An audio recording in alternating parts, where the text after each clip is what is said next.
Jóvenes y señoritas, espero se encuentren bien.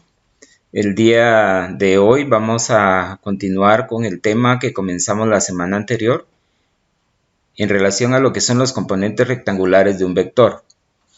La clase anterior estábamos tocando este tema y decíamos que los componentes rectangulares de un vector son las proyecciones de ese vector hacia los ejes del plano de coordenadas. En este caso se recordarán que estamos hablando de lo que es el eje de X y el eje de Y.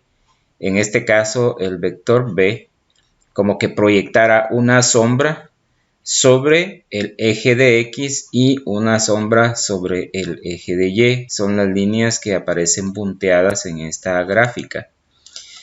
En la página 172 del libro aparece este contenido en donde nos habla de lo que es el sistema de referencia cartesiano, se refiere al plano cartesiano, las proyecciones de un vector A sobre los ejes X y Y se llaman componentes rectangulares del vector.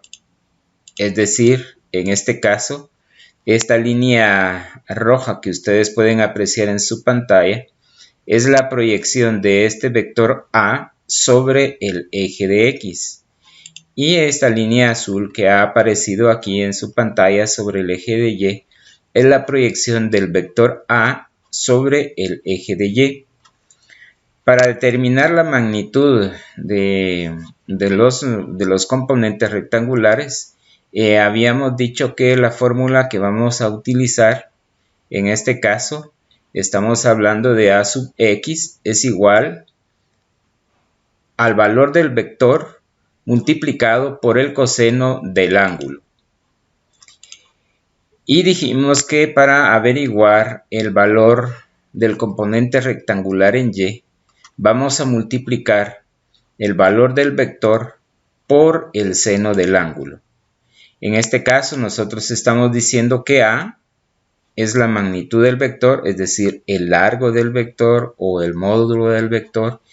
Y en este caso el ángulo es el ángulo θ en relación al eje de X. Y normalmente nosotros vamos a estar trabajando sobre el eje de X. En la página 172 de su libro tenemos este ejercicio donde nos piden que calculemos los componentes rectangulares de un vector A con una magnitud de 20 unidades y un ángulo θ de 60 grados con dirección noreste. Para eso hacemos uso de la rosa de los vientos. El este lo vamos a localizar nosotros en el eje de X y el norte en el eje de Y. Es decir, que en este sector nosotros vamos a ubicar el ángulo de 60 grados. Tenemos el vector A. Queremos verificar los valores de estas dos componentes, de A en X y de A en Y. El ángulo nos dicen que es de 60 grados. Marcamos nuestros valores. El vector A es igual a 20 unidades y el ángulo es de 60 grados.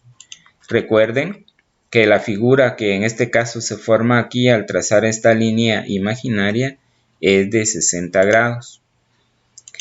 La fórmula que vamos a utilizar para determinar el valor, en este caso de A sub X, es la fórmula del coseno, que dice que es igual a cateto adyacente, que en este caso para nosotros va a ser A sub X, porque este es el lado que está paralelo o a un lado o adjunto a lo que es el ángulo de referencia. Sustituimos la fórmula, dijimos que de esta manera nos iba a quedar los valores.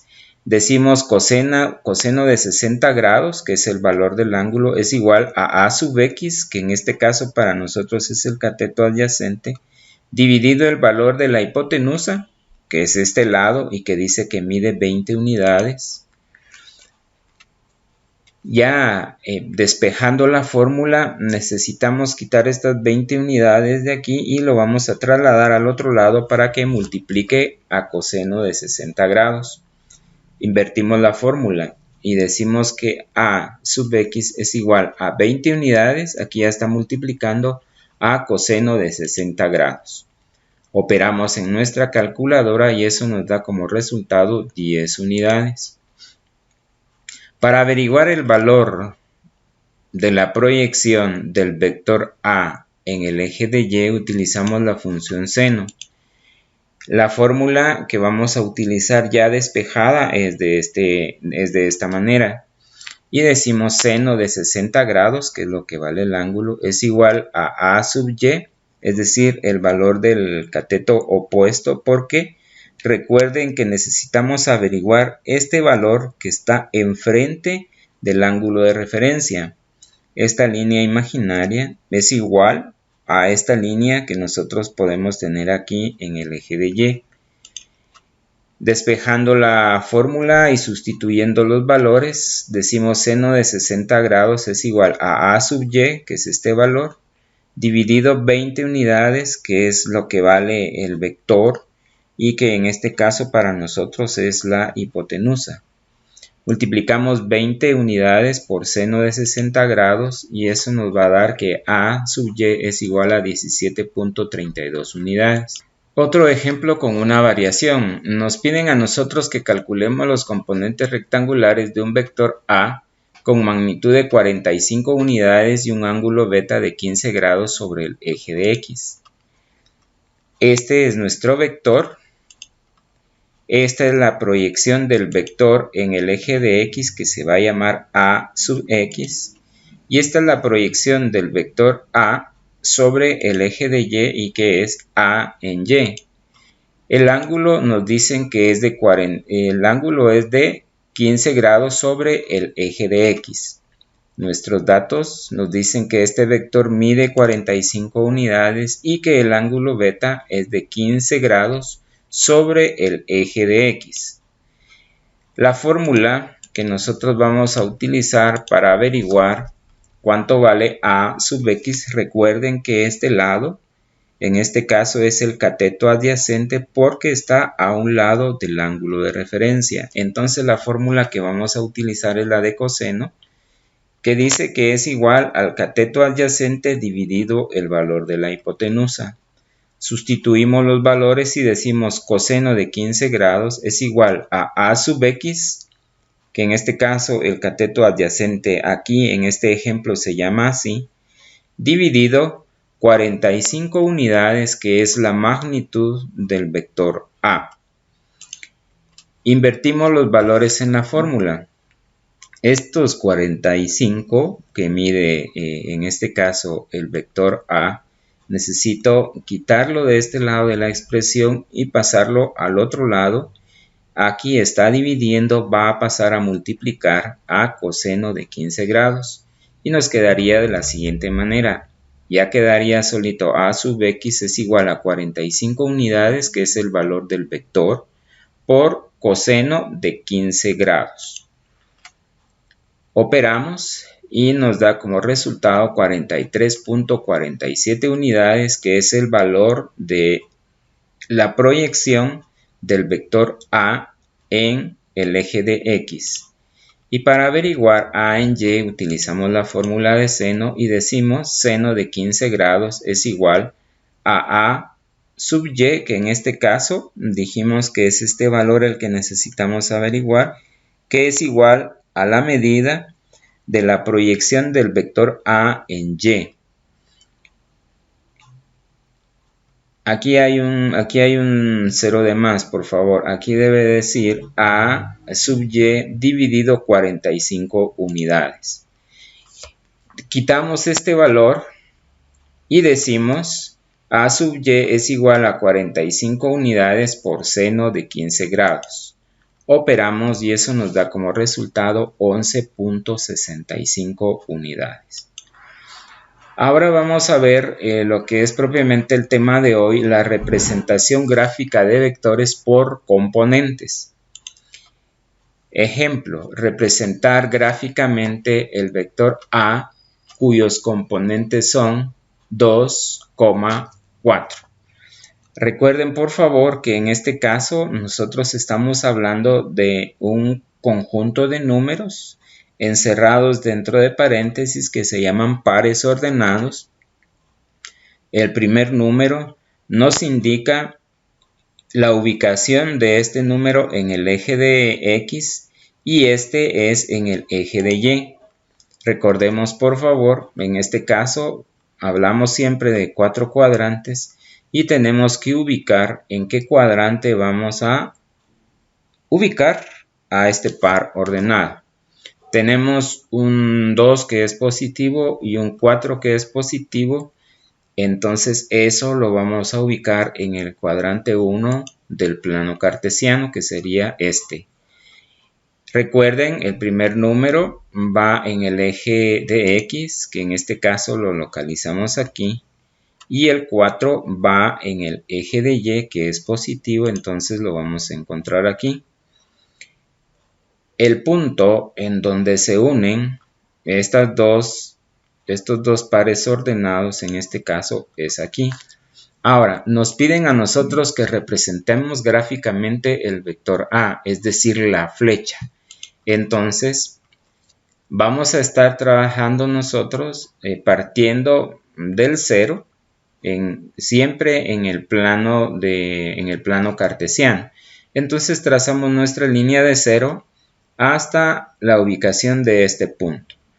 Recuerden por favor que nosotros necesitamos señalar el vector, que en este caso es el vector A. Otro ejemplo, representar gráficamente el vector B cuyos componentes son -3 y -4. En el plano cartesiano tenemos que encontrar el cuadrante en el cual vamos a ubicar este par ordenado. Tiene como componente en X -3 y como componente en Y -4. -3 está aquí y -4 está aquí. Entonces eso lo vamos a ubicar en el cuadrante 3 del plano cartesiano. Ubicamos -3, ubicamos -4. El punto de intersección entre esos dos puntos aparece aquí. Y trazamos nuestro vector partiendo de 0 hacia ese punto. Y ese va a ser nuestro vector B. Otro ejemplo dice representar gráficamente el vector C, cuyos componentes son -8 y 7. Recuerden, el primer número en este caso es -8, lo ubicamos en el eje de X, que sería aquí, y el 7 en el eje de Y. El 7 es positivo, ese lo encontramos aquí, entonces nosotros vamos a trabajar en el cuadrante 2. Ubicamos -8, que está aquí, ubicamos 7, el punto de intersección se da aquí, y trazo mi vector partiendo de 0 hacia donde he señalado ese punto, y ese va a ser el vector C. Otro ejemplo, representar gráficamente el vector P, cuyos componentes son 6 y -9. 6 en X y -9 en Y. 6 es positivo, lo vamos a ubicar aquí. Y -9 es negativo, lo vamos a ubicar aquí. Entonces el cuadrante que vamos a utilizar va a ser el cuadrante número 4. Señalo el 6 positivo, el 9 negativo, el punto donde se intersectan es aquí y trazo mi vector P desde 0 hacia donde he señalado este punto. Ahora vamos a ver otro ejemplo que sí es importante, por favor, que tengan claro, y en este caso nos están señalando como el primer número del par ordenado en X lo señalan en 0 y la ubicación en Y es -9. ¿Qué hacemos en este caso? Pues el 0 lo ubicamos justamente donde se intersectan las dos líneas, tanto la horizontal como la vertical. Entonces este 0 me está diciendo que ese vector no tiene proyección en X, porque va a estar aquí. Normalmente los vectores que hemos trazado los hemos visto en forma de diagonal, ¿verdad? En forma de flechas atravesadas. En este caso, el vector que vamos a trazar es un vector vertical que inicia su punto en 0 y se proyecta hacia menos 9 en Y. Entonces ese lo vamos a ubicar aquí, menos 9 en Y, parte de 0 hacia menos 9 y nuestro vector queda trazado aquí. Entonces, cuando un par ordenado está iniciando con 0, en este caso, ¿verdad? En el eje de X, no va a tener ese vector proyección sobre esta línea, porque su origen está en 0, y en este caso, pues lo orientamos hacia menos 9 en el eje de Y. Y tenemos otra variación. Tiene proyección este vector M en el eje de X, pero no tiene en eje de Y. Entonces, ¿cómo lo vamos a ubicar?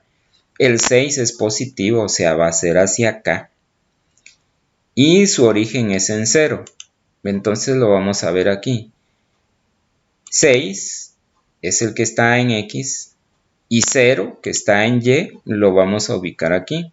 Entonces, ese vector se va a proyectar únicamente sobre el eje de X, en este caso en la línea horizontal, y ese va a ser nuestro vector M. Bueno, muy bien, jóvenes, espero que estén bien, que hayan captado el tema, y la próxima sí ya nos vemos en nuestra clase en línea. Estén pendientes de su tarea, por favor, que va a subir en Classroom. Muy bien, jóvenes y señoritas, hasta la próxima.